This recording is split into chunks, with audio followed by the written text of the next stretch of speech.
Hare Krishna, everybody. I'd like to welcome everybody to today's discussion of Srimad Bhagavatam from Canto 3, chapter number 18, verse number 5. So we'll get started with the invocation prayers.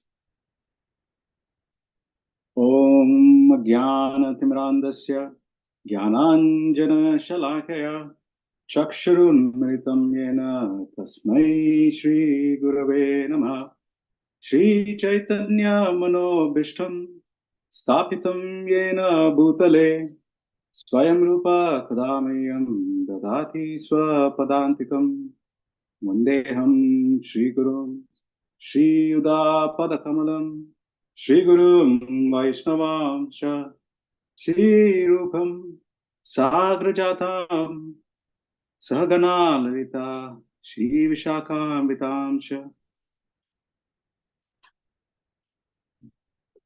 He Krishna Karuna Sindhu Deenabandhu Jagatpate Gopesha Gopika Kanta Radha Kanta Namostate Tapta Kanchana Gaurangi Radhe Vrindavaneshwari Vrishabhanu Sute Devi Pranamami Hari Priye Vancha Kalpatarupyascha Kripa Sindhupya Evacha Patitanam Pavanebhyo Vaishnavebhyo Namo Namaha Namo Vishnu Padaya Krishna Prasthaya Bhutale Srimate Bhaktivedanta Swami Niti Namine Namaste Saraswate Deve Gauravani Pracharine Nirvisesha Shunyavadi Paschatya Deshatarine Jai Shri Krishna Chaitanya Prabhu Nityananda Shri Advaita Gadadhar Srivasadi Gaurabhakta Hare Krishna, Krishna Krishna, Hare Hare, Hare Rama, Rama Rama, Hare Hare. So we'll be reading from Srimad Bhagavatam, third canto, chapter 18, verse number 5. Om Namo Bhagavate Vasudevaya. Om Namo Bhagavate Vasudevaya. Om Namo Bhagavate Vasudevaya. Vai Samaste Gadaya Shirite Shirna Shirshani Asmad Bhuja Chutaya Ye Chatubhyam Bhalim Haranti Rishayo Ye Devaha Swayam Sarvena Bhavishyanti Amulaha Vai Samastite Gadaya Shirna Shirshani Asmad Bhuja Chutaya Ye Chatubhyam Balim Haranti Rishayo Ye Devaha Swayam Sarvena Bhavishyanti Amulaha Tvai Samastite Gadaya Shirna Shirshani Asmad Bhuja Chutaya Ye Chatubhyam Balim Haranti Rishayo Ye Devaha Swayam Sarvena Bhavishyanti Amulaha. What meanings? Why? When you. Samstite are killed. Gadaya by the mace.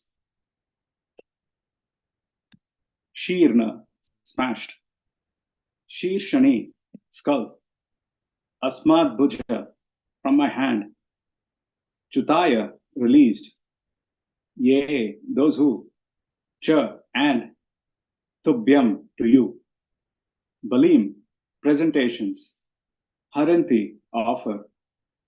Rishaya sages. Yea, those who. Cha and. Devaha demigods. Swayam automatically. Sarve all. Na not. Bhavishyanti will exist. Amulaha without roots.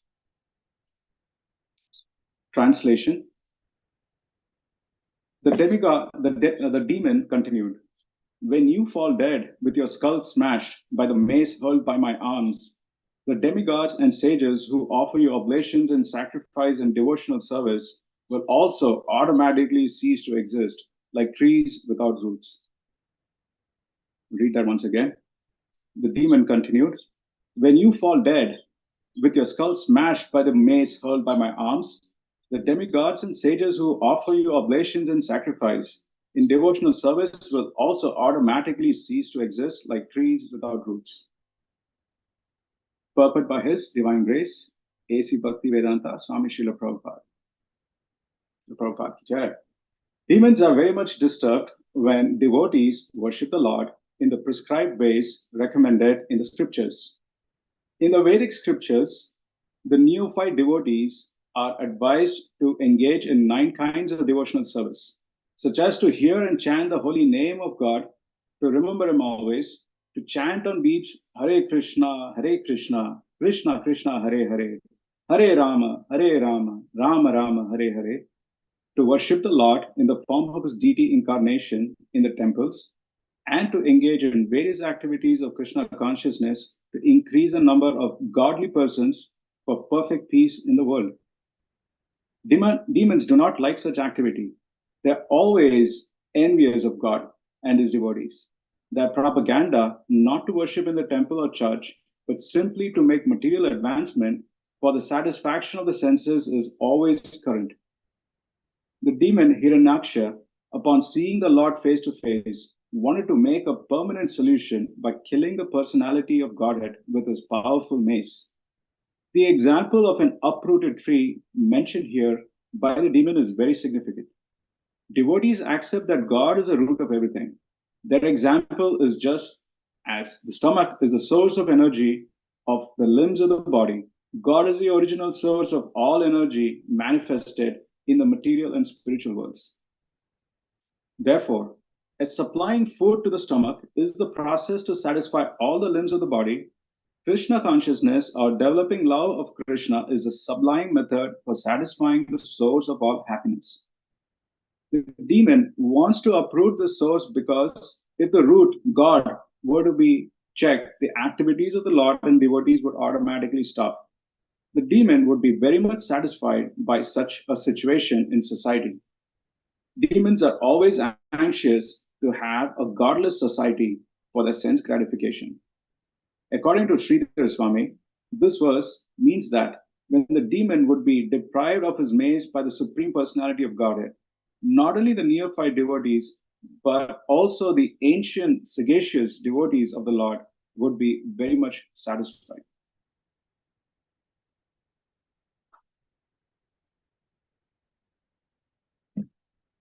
All right, so just to orient us on where we stand. So Hiranyaksha is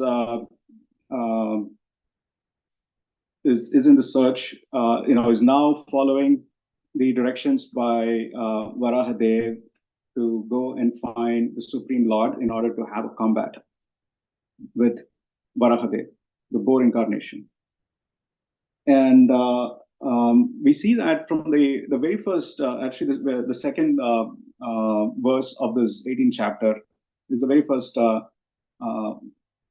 words that Hiranyaksha is uttering as he is seeing the Supreme Lord in the boar incarnation of Varahadev.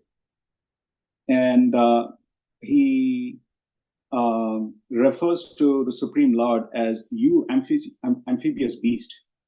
So, that's very interesting. And on one hand, it is factual that yes, the Supreme Lord has acquired this shape of a boar, and he is dove into the ocean to rescue Earth and situate the Earth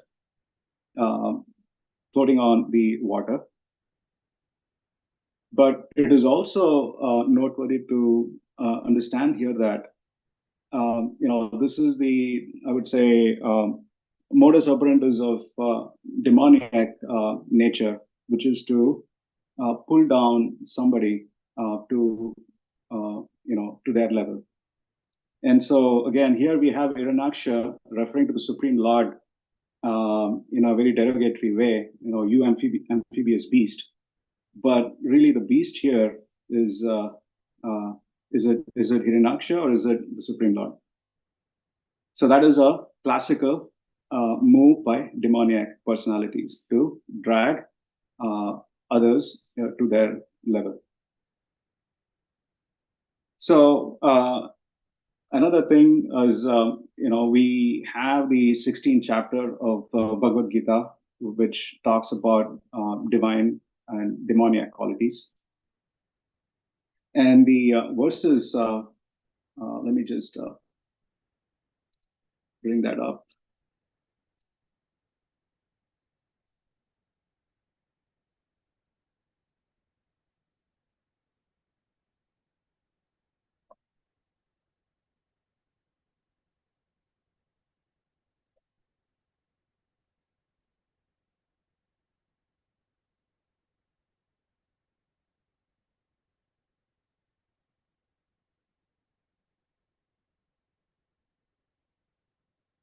All right, so in the the 16th chapter of Bhagavad Gita, we have the first three verses that talks about fearlessness, purification of one's existence, cultivation of spiritual knowledge, charity, etc. As here's all the divine qualities, and then we have the start of characterization of demoniac qualities: pride, arrogance, conceit, anger, harshness, and ignorance. These qualities belong to those who are of demoniac nature. So this is Krishna telling Arjuna. Another,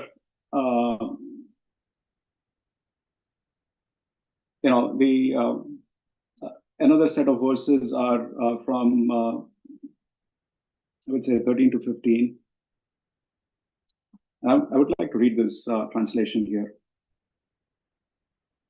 Right. So here, this is, Ishvaro aham bogi, siddhoham balavan sukhi. Right. I am the demonic person thinks, so much wealth I have today, and I will gain more according to my schemes. So much is mine now, and it will increase in the future more and more. He is my enemy, and I have killed him. And my other enemies will also be killed. I am the Lord of everything. I am the enjoyer. I am perfect, powerful, and happy. I am the richest man surrounded by aristocratic relatives. There is no one so powerful and happy as I am. I shall perform sacrifices. I shall give some charity, and thus I shall rejoice. In this way, such persons are deluded by ignorance. So this is where we start with the discussion for today's purpose. I just wanted to lay down a little bit of a background leading to where we are in the verse today, and I want to highlight 4 points, and then I'll also share 4 take-home messages towards the end of these discussions. So number 1 is envy. Right. This is the inability to see the Supreme Lord worshipped. Right. We don't, with envy in the heart, we cannot tolerate anybody else being given a higher position or being glorified. And of course, if you take it to the extreme, that then implies that we or people of demoniac nature don't like the Supreme Lord to be glorified. In fact, they would like themselves to be glorified. And the another characteristic is also that that they don't like to reference or refer to the Shastras as a guiding light. So in this verse of Bhagavad Gita 16.18, bewildered by false ego, strength, pride, lust, and anger, the demons become envious of the Supreme Personality of Godhead, who is situated in their own bodies and in the bodies of others, and blaspheme against the real religion. So, this is interesting because people of demoniac nature, they, they are envious about the Supreme Lord, who is also situated in their own hearts, in their own bodies, and also the bodies of entities around themselves. In that sense, they are ignorant about what actually powers themselves.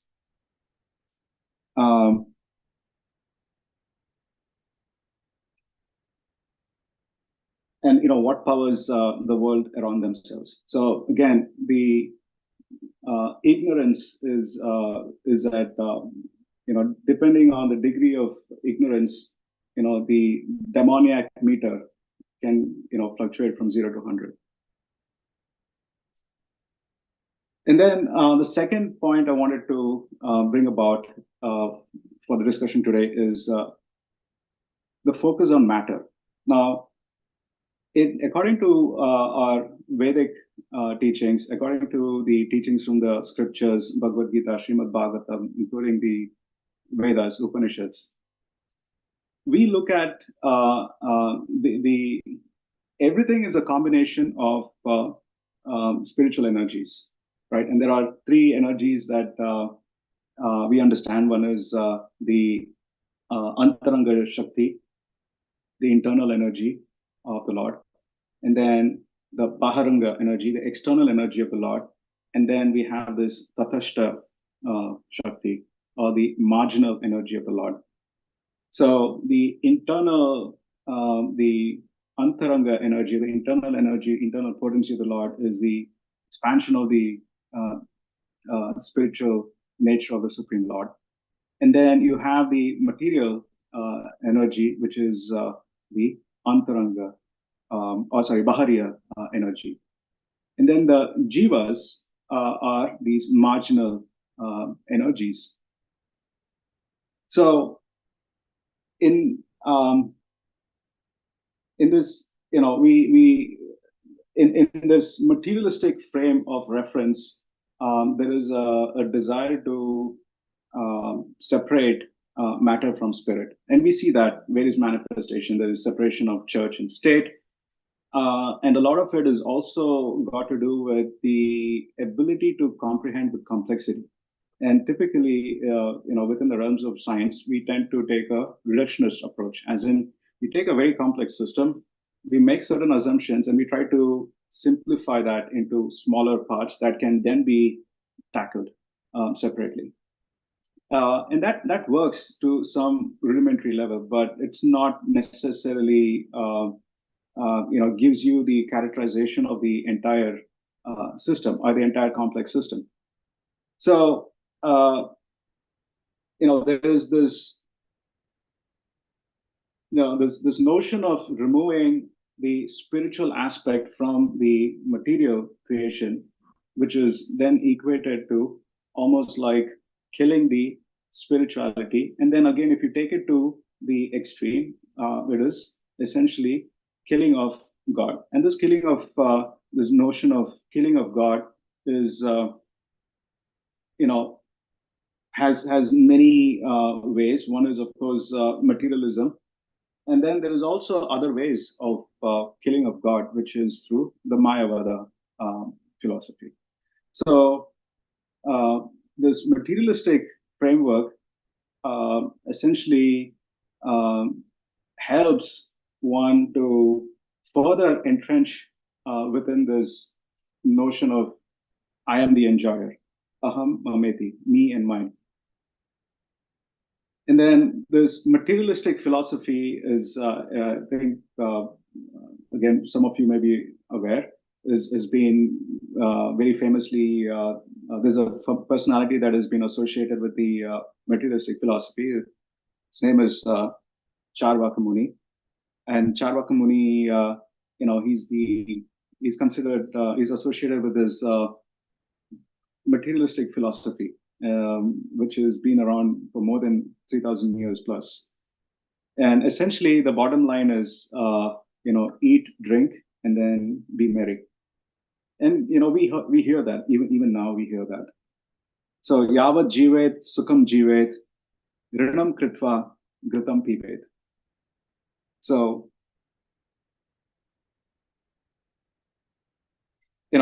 till you have the life, live happily. And then one should drink ghee again, because ghee was considered as a standard of luxury. So basically, drink ghee, even if you have to resort to debt. So even if you have to borrow money, just enjoy, live a life quite lavishly. And that again, if you look at the entire financial banking system, that is again promoting the same materialistic framework.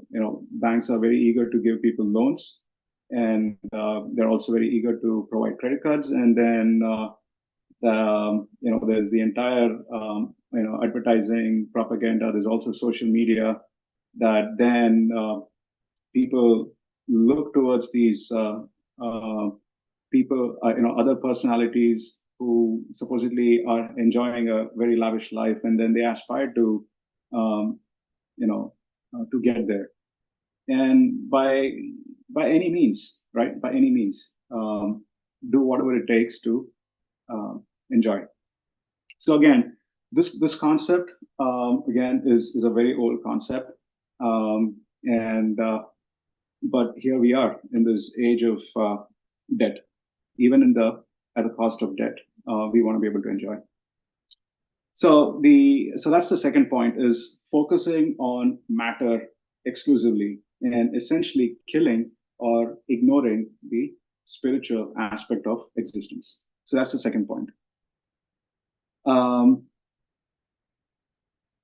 So the third point is that in the previous verse, we see that Hiranyaksha is indicating that it is through people that are performing sacrifices that the Supreme Lord is being maintained. That's what the previous verse hints at. And again, this notion is again is not a far stretch. Like we do see even within our own lives, within our own selves, that we may feel that certain things are sustained because of our efforts, and the fact that we've been contributing in terms of services, the fact that we've been contributing in terms of finances, that the temple is maintained, or the family is maintained, or the country is maintained, aham mameti, expansions of self. But not understanding that at the end of the day, who the supreme maintainer is. So again, this is the demoniac mentality. Is we are ignorant about the real understanding of who is the real maintainer. And then in this particular verse, Hiranyaksha is referring to the Lord as the root of all the trees, or the root of the pious souls. So, previously, he looks at, he looks at the Supreme Lord as somebody that is being maintained because of, people's sacrifices and contributions. And in this verse, he is rightfully so looking at the Supreme Lord as the root of all the pious souls. Fact is, of course, it's both pious and non-pious. Ishvara Parama Krishna Sachitananda Vigraha Nadiradir Govinda Sarva Karana Karanam. He's the cause of all causes, and he's the supreme maintainer. So, this understanding about the Supreme Lord being the root of all the trees, but in spite of that, having this envious envious hatred towards the Supreme Lord and the devotees of the Supreme Lord, it's it cannot be explained other than to say that this is madness born out of lust and greed. So this is the third point I wanted to indicate, that again, this ego, by false ego, pride, lust, and anger can leads one to madness that then allows that essentially um, uh, through which we are not able to understand who's who, what's what, what the reality of the situation is. And then the last point I wanted to share about the verse today, which I found really interesting, is that here we see that Hiranyaksha, who's the younger brother of Hiranyakashipu, is actually at least probably thinking to himself about acting in service of his brother. Right now, serving one's elder brother is noble. We have many examples from the scriptures where we have younger brothers that are serving the older brothers, the elder brothers. Lakshmana serving Lord Rama is one, and going to great extents to to serve Lord Ram. And then we have the Pandavas again, the Pandavas again being in a mood of service to and respectful of Yudhishthir Maharaj, right? And then we also have cases where, like Vibhishan, who is the brother of Ravana, but decides not to play party to Ravana's schemes and decides to band with the enemy of Ravana, Lord Ram. So again, there are these facets of, let's call it as piety. In this case, being in service of the elder brother, but the underlying demoniac nature is not of a mood of service, but is actually self-service. So similarly, within ourselves too, we may have these facets of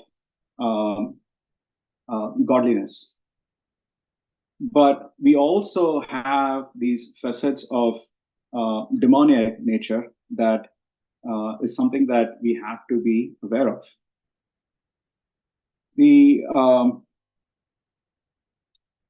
So that was the fourth point I wanted to share. And then in terms of just application from this verse, I was thinking that we could be focused on, again, this is now reflecting within ourselves. Yes, we have a lot of these demoniac tendencies within ourselves. Now we could meditate on them and feel probably perhaps more depressed by the fact that we have these demoniac qualities. And there's also self-deprecation that we can get into. But really, the way out for us is,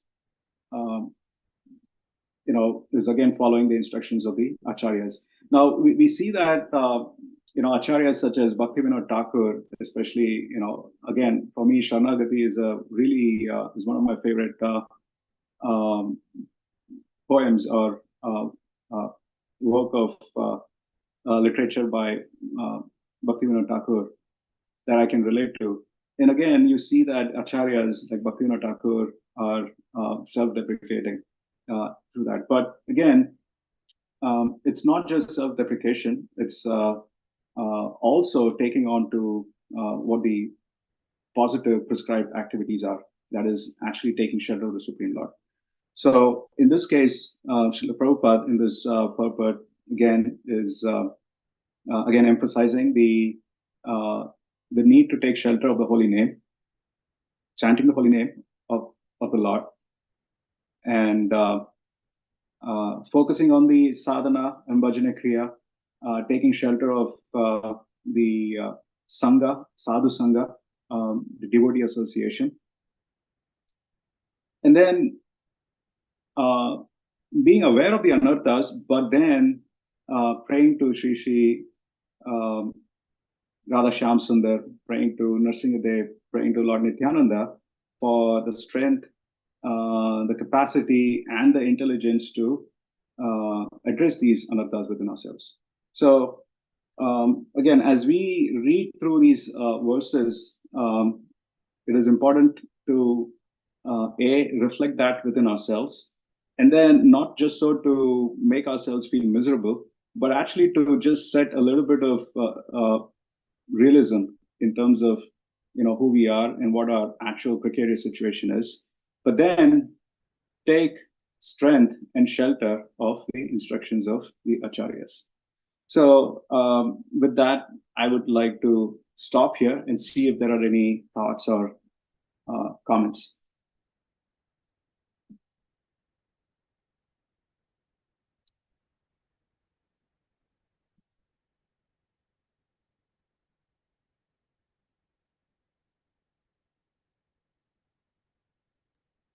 Hare Krishna, Prabhu. Hare Krishna. So thank you so much. I missed part of it. I was at the temple.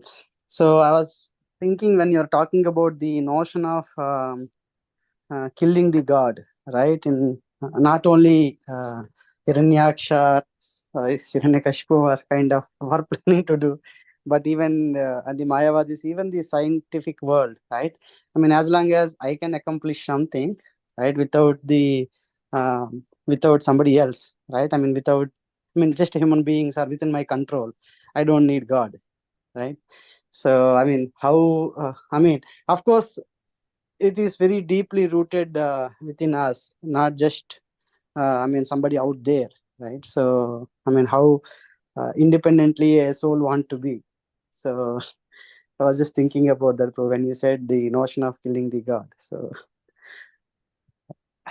Right. Yeah. I mean, the thing is, the thing that gets between us and enjoyment is, like, let's say I want to enjoy, this iPad. If I know that this iPad belongs to some person, then I can't fully own it and enjoy it in every single way that I would like to.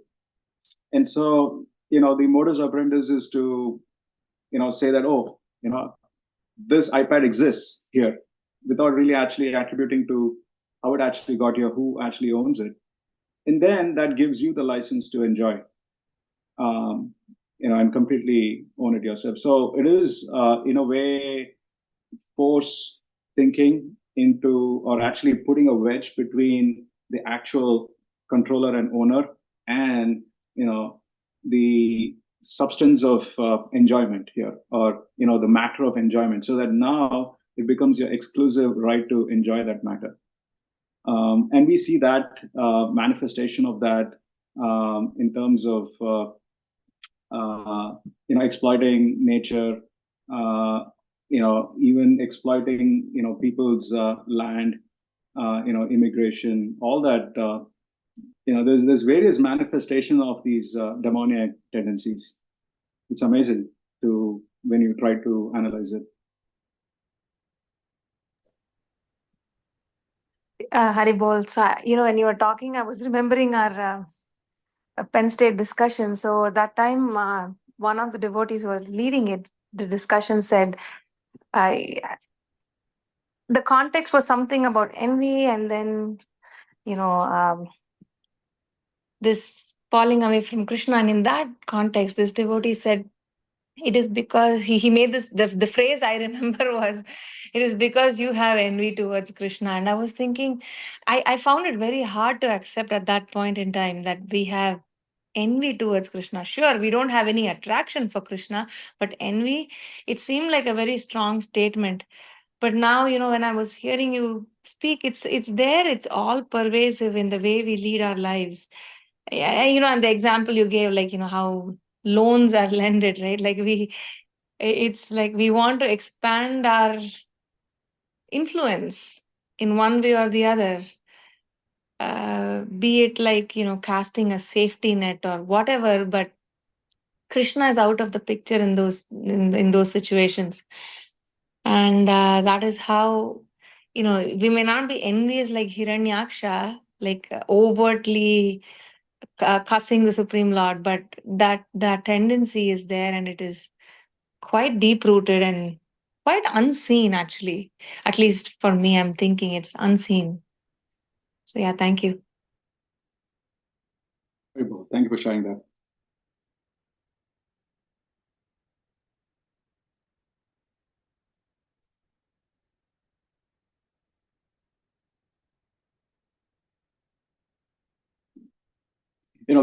There's one point I wanted to mention, and so this is I'll just read this. This is from Bhagavad Gita, chapters 16, verse number 5. The transcendental qualities are conducive to liberation, whereas the demoniac qualities make for bondage. Do not worry, your son of Pandu, for you're born with divine qualities. And actually, Srila Prabhupada, I believe in this verse or the previous verse, let me just see if he talks to that. But essentially, these demoniac qualities are there, from the time of birth. So, it's not like, in this life, you have to do a whole lot of things to become demoniac. I mean, these are seeds that have been sowed through our past activities and desires that have culminated in that desires that we have in this lifetime. And so again, both the divine as well as demonic qualities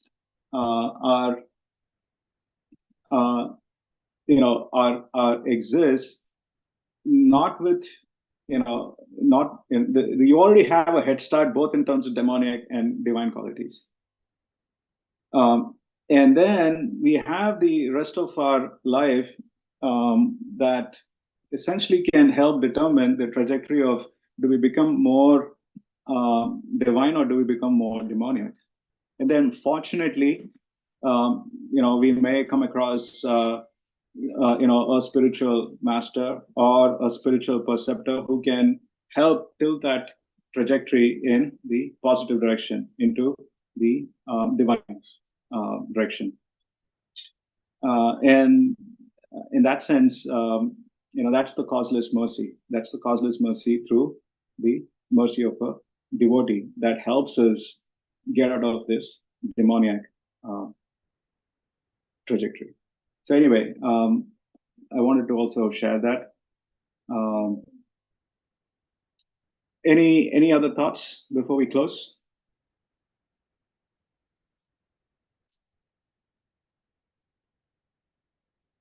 All right. Well, thank you very much, and you all have a wonderful rest of your day. Hare Krishna. Hare